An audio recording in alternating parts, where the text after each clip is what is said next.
Manga tout un art, l'exposition au musée Guimet du 19 novembre au 9 mars 2026. Les amis, j'espère que vous allez bien. Nous étions invités à l'avant-première de cette exposition au musée Guimet avec tout le staff qui nous a fait un discours magnifique.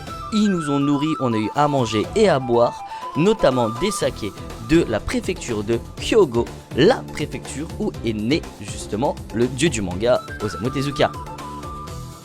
Juste après, on a commencé cette exposition avec Avant les mangas. Donc, l'histoire de Avant les mangas à l'époque Edo, de 1603 à 1868. Et on a eu des planches vraiment magnifiques, des illustrations extraordinaires qui racontaient la genèse des mangas. Cette chose extraordinaire, cette inspiration qui sont actuellement la source de pas mal de mangas modernes qu'on connaît, comme Demon Slayer, entre autres. Et vous pouvez voir que le format manga a été étiré sur toutes ses formes. On a pu aussi voir une partie avec Sous la vague, donc le Hokusai sur toutes ses formes et le Hokusai original. Cette exposition était extraordinaire. Et aussi, bien sûr, pendant cette exposition, vous avez le droit à la Manga Tech proposée notamment par le musée et aussi grandement nourrie par Kana. Encore merci à eux, ça c'est les copains. Et du coup, vous avez toute la partie moderne où on a pu revoir Tokyo Pirate, un grand ami à moi. Et du coup, on a continué avec le côté un peu plus moderne où vous avez justement cet aspect de Osamu Tezuka, le dieu du manga, qui lui a introduit le monde au manga moderne. Et puis vous avez tout le reste de l'exposition qui était vraiment génial, qui est cette fusion entre le Japon et l'Occident qui a permis au manga moderne de naître tout simplement. Vous avez aussi une partie shoujo extrêmement intéressante. Et aussi vous avez toute la partie moderne avec la naissance des Shonen Jump, du V-Jump. On a plus de 160 illustrations modernes qui sont directement visibles au musée. Et je vais vous laisser avec une interview magnifique de la seule, l'unique Brigitte Lecordier.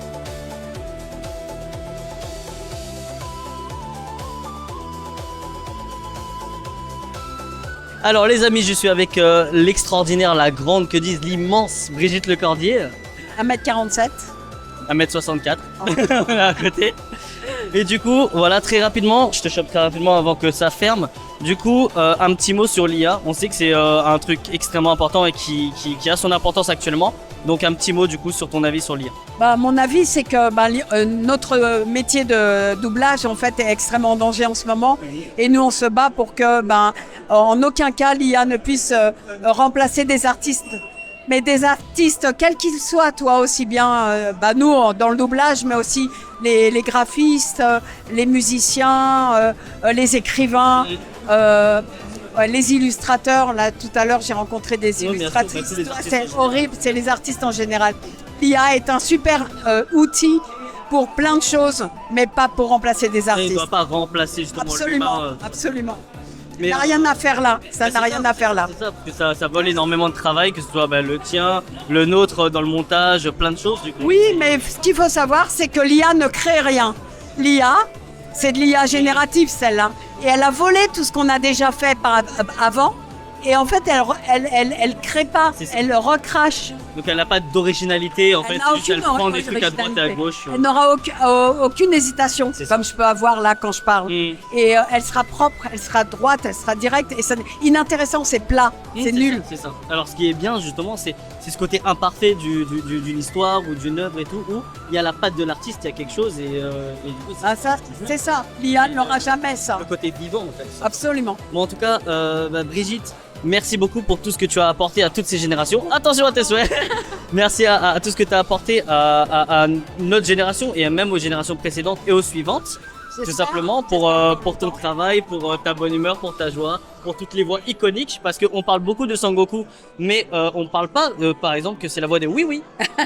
Petite mort, Pipoudou. Voilà, il y a beaucoup de voix Doraemon, où elle a apporté du bonheur, de la joie. C'est elle qui a égayé nos après-midi, nos matins. À cause d'elle, on voulait pas aller à l'école. Voilà. En tout cas, voilà. Encore une fois, merci à vous. Merci à vous. Voilà. Manga tout un art, l'exposition phare au musée Guimet c'est du 19 novembre au 9 mars 2026. Merci d'avoir regardé cette vidéo les amis, likez, commentez, partagez et on se dit à la prochaine.